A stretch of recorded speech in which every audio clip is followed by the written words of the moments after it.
Jó napot!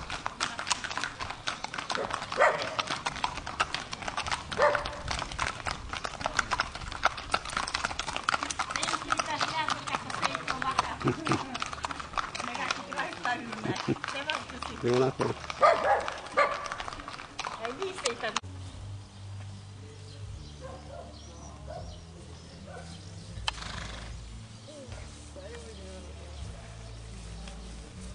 Induláskor is lehet csinálni a szőlőből, de...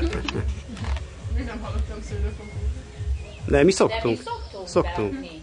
Vannak ezek a nagyszerű szőlők. Szoktunk. Szoktunk. Szőlőkompot.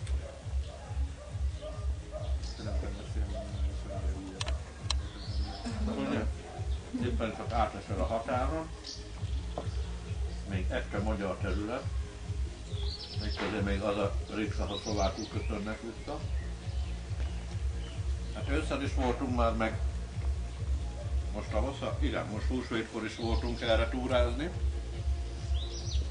Hát húsvétkor úgy jöttünk, hogy átmentünk Hidvégardónál, fel a Szádelői völgyön, végig a Barkai völgyön, és úgy le Várhosszúrésre, Krasznahorka. Így a szép... Ennek a lovasnak kimennek utána, ahol nem ahogy a rocsman.